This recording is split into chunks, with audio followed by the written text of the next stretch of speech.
Hello बच्चों, कैसे हो आप लोग। तो आज हम शुरू करने वाले हैं 11th फिजिक्स का दूसरा चैप्टर यूनिट्स एंड मेजरमेंट। अपने आप में बहुत ही खूबसूरत सा चैप्टर है ये।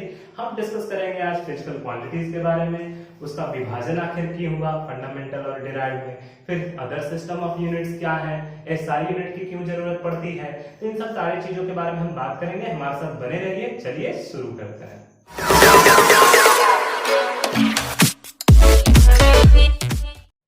तो फिजिकल क्वांटिटीज हैं क्या, ध्यान दीजिएगा। फिजिकल क्वांटिटी जो है वो फिजिकल प्रॉपर्टी है किसी मैटर की। अब मैं भी मैटर से बना हुआ हूं, ये मार्कर भी मैटर से बना हुआ है। तो अब देखिए, इस मार्कर का कुछ ना कुछ तो वजन होगा, कुछ ना कुछ तो मास होगा इसका। तो मास इसकी एक फिजिकल प्रॉपर्टी हो गई। मास एक फिजिकल प्रॉपर्टी, मैं लिख देता हूं यहाँ पे, these are physical property, physical property. Now अब देखिए, इस मार्कर की कुछ ना कुछ लंबाई होगी, तो ये लंबाई भी क्या हो गई, इसकी फिजिकल प्रॉपर्टी हो गई। अब मेरी बात करो तो मेरे अंदर बॉडी के अंदर कुछ हीट होगा बना हुआ, तो वो हीट भी क्या कहलाएगी, फिजिकल प्रॉपर्टी। अगर मैं एक फोर्स लगा पा रहा हूं इस बोर्ड पे, मैं फोर्स लगा रहा हूं, तो यहाँ पे फोर्स एक फिजिकल प्रॉपर्टी हो गई कि मैं फोर्स लगा सकता हूं, राइट। अब फोर्स लगा के मैं एक प्रेशर भी क्रिएट कर पा रहा हूं, तो प्रेशर भी फिजिकल प्रॉपर्टी हो गई। पर एक और स्ट्रेंज बात ध्यान से देखिएगा, ये सारे जो फिजिकल प्रॉपर्टी हैं, ये सारे के सारे, इनको मेजर किया जा सकता है। जैसे जब आप किसी का मास पूछते हो, अगर वो 90 केजी बोल दे आपको, तो आपको समझ में आने लगता है कि अच्छा ये बहुत ज्यादा है। अगर वो 45 केजी बोले तो लगता है बहुत कम है ये तो मतलब कि एक हाउ मच और हाउ लेस का क्वेश्चन आ जाता है, कितना ज्यादा है फिर कितना कम। तो इसलिए इन सारे जो फिजिकल क्वांटिटीज हैं, हम क्या कहते हैं, they can be measured, they can be measured. अब मेजर्ड कहने का मतलब ये क्वांटिटी है तभी तो मेजर किया जा पा रहा है। दीज आर क्वांटिटी, क्वांटिटी मतलब मात्रा, तभी तो आप मेजर कर पा रहे हो। So these are actually physical property which can be measured. तो यहां से फिजिकल क्वांटिटीज की एक डेफिनेशन बन जाती है कि these are the property of physical property of a matter which can be quantized, मतलब जिसे मेजर किया जा सकता हो। अब आप मेजर कैसे करोगे, कोई तो एक यूनिट सिस्टम होनी चाहिए। जैसे मैं कहूं कि मेरा मास 70 केजी है, 70 केजी है, तो अगर मैं इस केजी को हटा दूं तो ये 70 से तुम क्या समझोगे, कुछ नहीं समझोगे, क्योंकि ये 70 है क्या, ये 70 सिर्फ मैग्नीट्यूड है, सिर्फ मान है। अगर जब तक मैं यूनिट ना दूं, मुझे कुछ पता ही नहीं चलेगा कि ये कौन सी फिजिकल क्वांटिटी है। तात्पर्य, अगर मैं न्यूटन लिख दूं तो तुम कहोगे कि ये फोर्स है। अगर मैं केजी लिख दूंगा तो तुम समझोगे कि ये मेरा मास है। अगर मैं पास्कल लिख दूंगा तो तुम समझ जाओगे कि प्रेशर है। तुमने यूनिट्स के बारे में पढ़े हैं पहले। तो इस तरह से यूनिट क्या डिसाइड करता है कि ये कौन सी फिजिकल क्वांटिटी है। और ये यूनिट जो तुम देख रहे हो, न्यूटन, पास्कल या फिर मीटर या फिर केजी, ये यूनिट हमारे ही दिए हुए हैं। ये कोई एक्सपेरिमेंट का भाग नहीं है, कोई रिजल्ट नहीं है जिसके कारण हम लोगों ने इसे यूज करना शुरू कर दिया। ये हम लोगों ने दिया। जैसे न्यूटन एक साइंटिस्ट का नाम है, तो हमने न्यूटन दे दिया फोर्स के लिए। फिर केजी हमने कन्वेंशनली ले लिया कि हम क्या कहेंगे, मास को केजी के रूप में दिखाएंगे, या फिर ग्राम, या फिर मिलीग्राम, या फिर क्विंटल, या फिर टन, क्विंटल, टन, इस तरह से हम दिखाएंगे। तो चलिए यूनिट के बारे में समझते हैं। अब ध्यान दीजिएगा, मैं एक लाइन ऐसे ड्रॉ कर देता हूं और एक और लाइन में कुछ इस तरह से ड्रॉ करता हूं। अब तुमसे मैं बोलता हूं कि दोनों लाइन में से कौन सी लाइन लंबी है, और उदाहरण के तौर पे मैं इसका नाम भी दे देता हूं, ए और बी।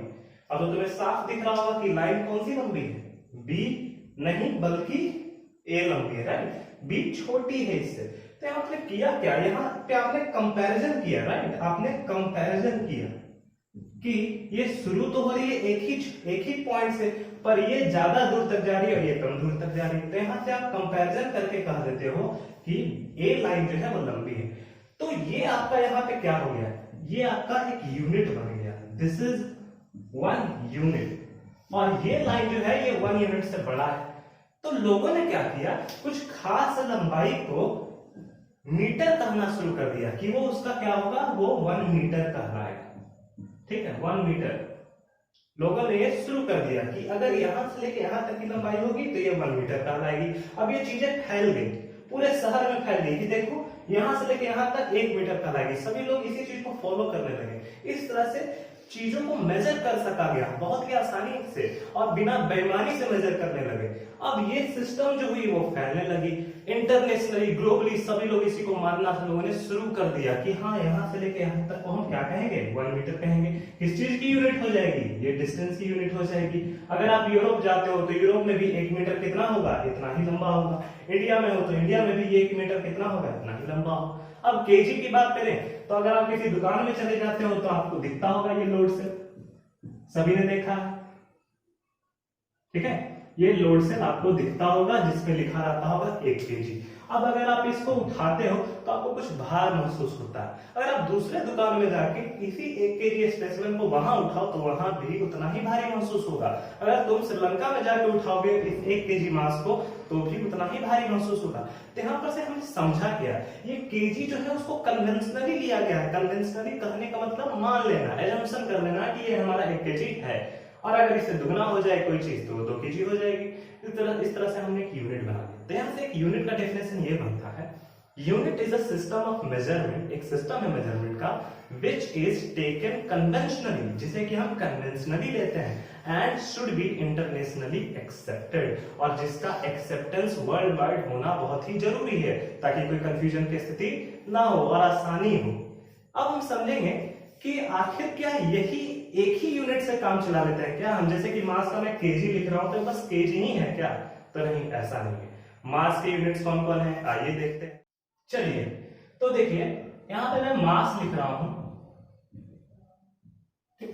अब मास का यूनिट तो केजी भी होता है और मास का यूनिट तो ग्राम भी होता है और क्विंटल भी होता है और टन भी होता है, और यहाँ पे मिलीग्राम भी हो सकता है, माइक्रोग्राम भी हो सकता है, और भी कई हो सकते हैं, और नीचे चले जाएंगे ऊपर भी बढ़ते चल जाएंगे। मैं अभी के लिए 4 एग्जांपल ले रहा हूं। अब ध्यान दीजिए, अगर मैं कोई न्यूमेरिकल देता हूं किसी को क्लास में, पूरे क्लास को मैंने न्यूमेरिकल दे दिया, और वहां पे न्यूमेरिकल में मास कैलकुलेट करना था, सभी लोगों ने मास कैलकुलेट किया और कुछ आंसर इस प्रकार मिले। एक का आंसर आता है 1000, उसने बोला 1000 सर, ओके। दूसरे का आंसर आता है 1000 एंड देन अनदर 3 zeros, ठीक है। अब उसका आंसर इतना आता है, उसने भी आंसर दिया। तीसरे का आंसर आता है 10, उसने भी आंसर दिया, और चौथे का आंसर आता है 1। पर सबने क्या की, सबने मुझे बस मैग्नीट्यूड बताया, मैग्नीट्यूड मतलब सिर्फ वैल्यू बताई। अब मेरे दिमाग में क्या है, मेरे दिमाग में यह है कि 1000 आंसर होगा क्योंकि मैं केजी में निकाल रहा हूं, पर उन्होंने अपनी यूनिट छुपा ली थी। पहले बंदे ने केजी में निकाली थी, दूसरे बंदे ने ग्राम में निकाली थी, और तीसरे बंदे ने क्विंटल में, और चौथे बंदे ने टन में निकाला था। और मुझसे सभी ने यूनिट छुपा दी, सभी ने सिर्फ मैग्नीट्यूड बताई। तो मैं तो 1000 रखे हुए हूं दिमाग में और सभी लोग इतना बता रहे हैं, तो मैं कंफ्यूज हो जाऊंगा क्योंकि मुझे पता नहीं था कि कौन कौन सी यूनिट लेके बना रहा है। तो ऐसे में मैं कहूंगा कि तुम एक काम करो, अगर केजी में निकाल रहे हो तो पूरी क्लास केजी में निकालो, अगर तुम ग्राम में निकाल रहे हो तो पूरी क्लास ग्राम में निकालो, क्योंकि यहाँ पे आंसर सारे सही हैं। 1000 केजी को हम 1 टन भी कहते हैं, 1000 केजी को हम 10 क्विंटल भी कहते हैं, और 1000 केजी को इतना ग्राम भी कहा जा सकता है। तो यहाँ पे कंफ्यूजन की स्थिति बन गई। अब ये कंफ्यूजन की स्थिति सिर्फ क्लासरूम में नहीं है बल्कि पूरे वर्ल्ड वाइड में थी। देखते हैं कितने तरह के सिस्टम ऑफ यूनिट्स हैं, उन सभी पे गौर करते हैं, ठीक। एक होता है फुट पाउंड सिस्टम, जिसको कि हम ब्रिटिश सिस्टम ऑफ यूनिट भी कहते हैं। लिखते हैं फुट पाउंड सेकंड सिस्टम, ठीक है। अब यहां पे देखिएगा, यहां पे F4 क्या होगा, फुट होगा, P4 क्या होगा, पाउंड होगा, ये सभी यूनिट आपने सुने होंगे।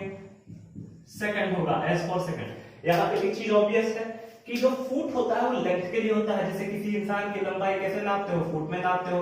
मैं कितना लंबा हूं, 5 फीट 10 इंच, तुम कुछ लंबे हो सकते हो, तुम 6 फीट के हो सकते हो, राइट। तो हम फुट में क्या करते हैं, हम मापते हैं क्या, लेंथ।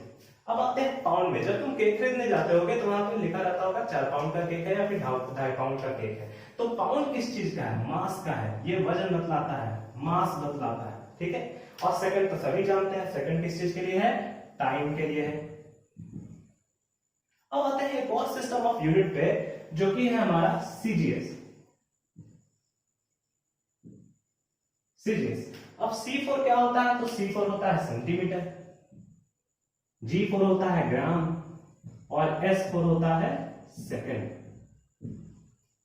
अब सेंटीमीटर भी सभी जानते हैं, लेंथ के लिए है तो मैं इसको सिर्फ एल लिखता हूं। ग्राम भी सभी जानते हैं, ये मास के लिए है तो मैं इसको सिर्फ कैपिटल एम लिखता हूं। और सेकंड टाइम के लिए तो इसको मैं कैपिटल टी लिखता हूं। यहाँ पे ध्यान देने वाली बात ये है कि यहाँ पे तीन फिजिकल क्वांटिटीज को बहुत ही ज्यादा ध्यान दिया गया है, लेंथ, मास एंड टाइम।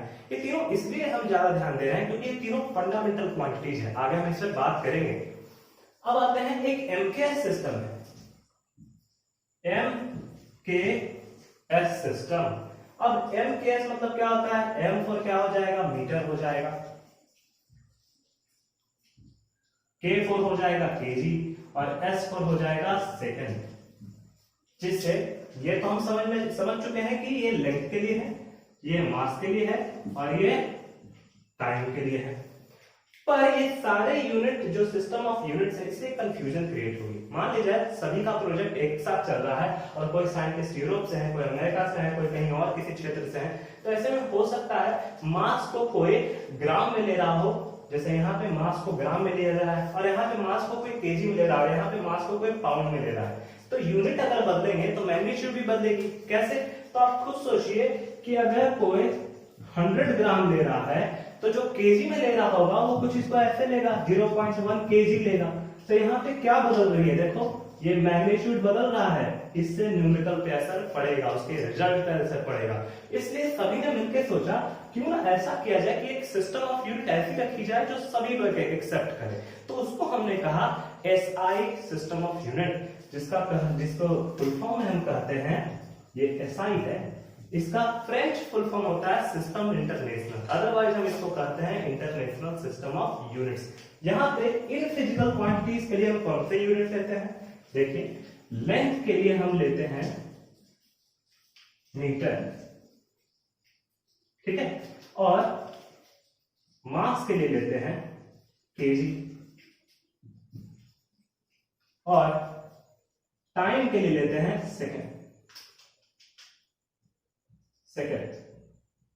अब आपके टूल्स में भी ये प्रेशर बनाया जाता होगा टीचर्स के द्वारा कि आपको किसी भी फिजिकल क्वांटिटी को एसआई यूनिट में रखना है। ऐसा इसलिए रखना है क्योंकि आगे आने वाली जो डिराइव्ड क्वांटिटीज होंगी उसमें कोई दिक्कत ना हो जाए। इवन मेरे भी मार्क्स कटे हैं, आपके भी मार्क्स कटे होंगे यूनिट्स के लेके, तो एसआई यूनिट पे ध्यान देना काफी जरूरी है। जैसे फोर्स का एसआई यूनिट न्यूटन होता है, एनर्जी का क्या होता है, तो एनर्जी का एसआई यूनिट जूल होता है, टेम्परेचर का केल्विन होता है, आगे हम इसके बारे में पढ़ेंगे। अब हम बात करते हैं कि ये चीज तो कॉम्प्रोमाइज हो गई किसी तरह से, पर आखिर फिजिकल क्वांटिटीज का बंटवारा क्यों हुआ? इसको दो भाग में बांट दिया गया, एक को कहा गया फंडामेंटल क्वांटिटीज और दूसरे को कहा गया डिराइव्ड क्वांटिटीज। तो ध्यान दीजिएगा, फंडामेंटल क्वांटिटी जो होती है वो एक ऐसी क्वांटिटीज को हम कहते हैं जो किसी भी दूसरे पे डिपेंड नहीं करती है, उसका स्रोत वो खुद होती है। अब जैसे अगर मैं टाइम कहूं तो टाइम जो है वो किसी और चीज पर निर्भर नहीं करता है, टाइम पे बाकी चीजें निर्भर करती है। तो टाइम क्या हो गया, एक फंडामेंटल क्वांटिटी हो गया। तो हम ऐसे ही कुछ फंडामेंटल क्वांटिटीज के बारे में अभी हम पढ़ेंगे, ध्यान दीजिए। तो पहली फंडामेंटल क्वांटिटी है हमारी लेंथ।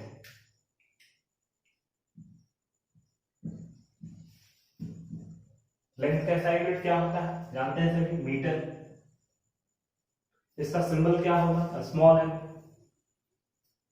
ठीक है। दूसरी फिजिकल क्वांटिटी हमारी होने वाली है मास। मास का जानते हैं ऐसा यूनिट किलोग्राम होता है, और इसका सिंबल भी क्या होता है, केजी। तीसरी होने वाली है टाइम, इसका ऐसा यूनिट सेकंड, और सिंबल इसके लिए होगा एस। That's it. अब चौथी जो आने वाली है वो स्ट्रेन आने वाली है। आपको एक क्वेश्चन हो सकता है उस पे, ये है दरअसल इलेक्ट्रिक करंट। Electric current. अब कुछ लोगों का कहना है कि सर इलेक्ट्रिक करंट कैसे आ सकती है फंडामेंटल क्वांटिटीज में, क्योंकि इलेक्ट्रिक करंट का जो फॉर्मूला होता है वो कुछ ऐसा होता है, I = Q/T, और ये तो चार्ज पे डिपेंड करती है। अब मैंने क्या बताया था कि फंडामेंटल क्वांटिटी किसी भी क्वांटिटी पे डिपेंड नहीं करेगी, तो यहाँ पे ये तो चार्ज पे डिपेंड कर रही थी, ये कैसे फंडामेंटल क्वांटिटी होगी? तो यहाँ पे समझना है कि जो चार्ज है वो दरअसल कोई क्वांटिटी की तरह नहीं है, ठीक है।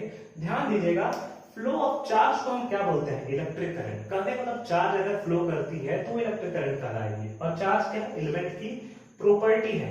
हाँ, हम चार्ज को मेजर तो करते हैं लेकिन इलेक्ट्रॉन के प्रभाव को करते हैं। जैसे इलेक्ट्रॉन बह रहे हैं, उसकी संख्या इतनी है, वो बह रहे हैं, और सबको हम मिला के कहते हैं कि इतना चार्ज बन रहा है।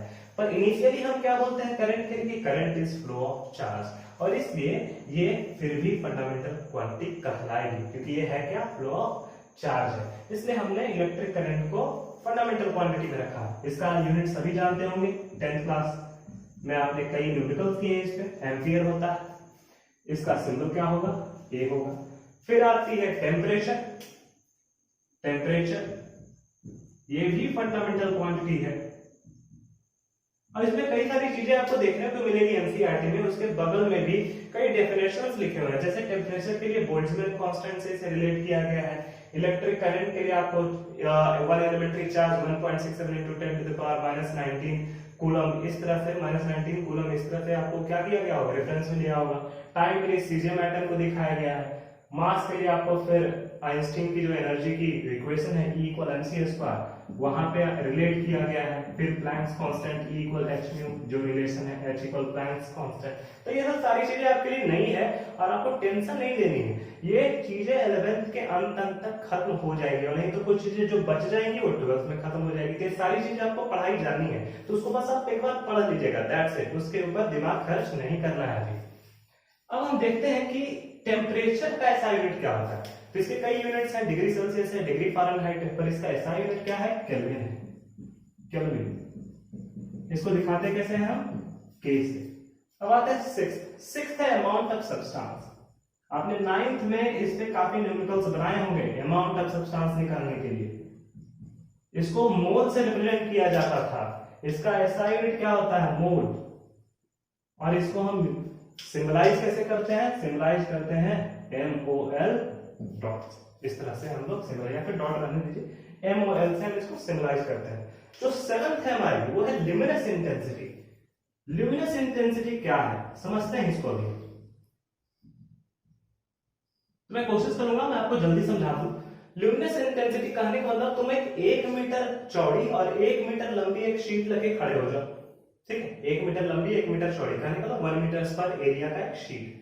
अब उस पे सूरज की रोशनी अगर पड़ रही होगी तो वह है क्या? लाइट को पार्टिकल नेचर में क्या कहा गया कि फोटोन पड़ रही है, राइट? और उसको इलेक्ट्रोमैग्नेटिक रेडिएशन भी कहा गया है, EMR भी कहा जाता है लाइट को, इलेक्ट्रोमैग्नेटिक रेडिएशन। तो इस 1 मीटर स्क्वायर शीट पे जितनी भी रेडिएशन पड़ रही होगी उस अमाउंट को हम क्या कहेंगे? ल्यूमिनस इंटेंसिटी की। आखिर इतनी कितना ब्राइट है या फिर कितना रेडिएशन यहाँ पे पड़ रहा है।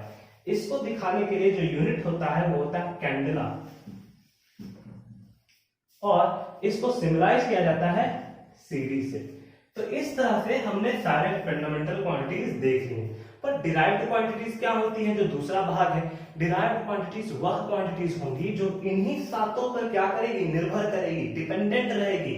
अब जैसे कोई एक एग्जांपल ले लेते हैं, हम फोर्स ले लेते हैं, ठीक है? हम फोर्स ले लेते हैं। तो फोर्स इक्वल क्या होता है? Mass into acceleration.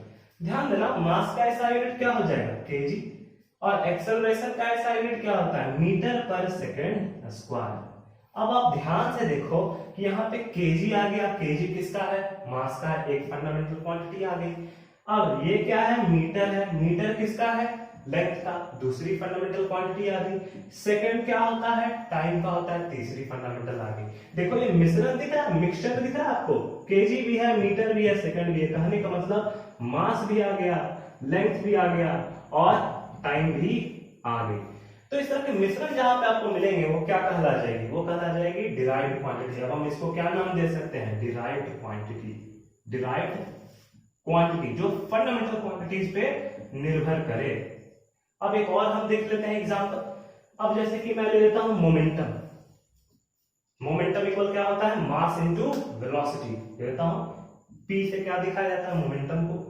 Mass into velocity. यहां पे भी देखिएगा कि मास क्या हो जाएगा? kg हो जाएगा, और वेलोसिटी क्या हो जाएगा? मीटर पर सेकंड। तो यहाँ पे भी kg दिख रहा है, मीटर भी दिख रहा है, सेकंड भी दिख रहा है। उसी तरह से अगर हम काइनेटिक एनर्जी ले लें तो काइनेटिक एनर्जी को क्या होता है? Half mv²। यहाँ पे भी मास के लिए केजी हो जाएगा, वेलोसिटी के लिए मीटर पर सेकंड हो जाएगा। तो केजी मतलब मास भी आ जा रहा है, मीटर मतलब लेंथ भी आ जा रहा है, सेकंड मतलब टाइम भी आ जा रहा है। इस तरह से कई डिराइव्ड क्वांटिटीज आ जाएंगे। ध्यान दीजिएगा, इन सातों को छोड़ के जितने भी आ जाएंगे और जो ये मिश्रण से मिले होंगे, इन सब में से मिलकर बने होंगे, तब वो क्या कहलाएगी? डिराइव्ड क्वांटिटी कहला जाएगी, क्योंकि वो इस पर निर्भर कर रही है। तो यहाँ पे आपने सारी चीजें देख ली, फंडामेंटल क्वांटिटी के बारे में बात होगी, डिराइव्ड क्वांटिटी के बारे में बात होगी। अगली जो क्लासेस होंगी मेरी, उसमें हम देखेंगे कि प्लेन एंगल और सॉलिड एंगल क्या होता है, क्योंकि इनके बावजूद भी दो सप्लीमेंट्री क्वांटिटीज होते हैं। इन सब के बावजूद भी उनको हम प्लेन एंगल कहते हैं और सॉलिड एंगल कहते हैं। इसके बारे में हम अगली क्लास में बात करेंगे। हमारे साथ बने रहिए। हमारी वीडियोज अगर आपको पसंद आती है तो सब्सक्राइब करिए और लाइक जरूर कीजिएगा, और ज्यादा से ज्यादा इसे आप शेयर कर सकते हैं।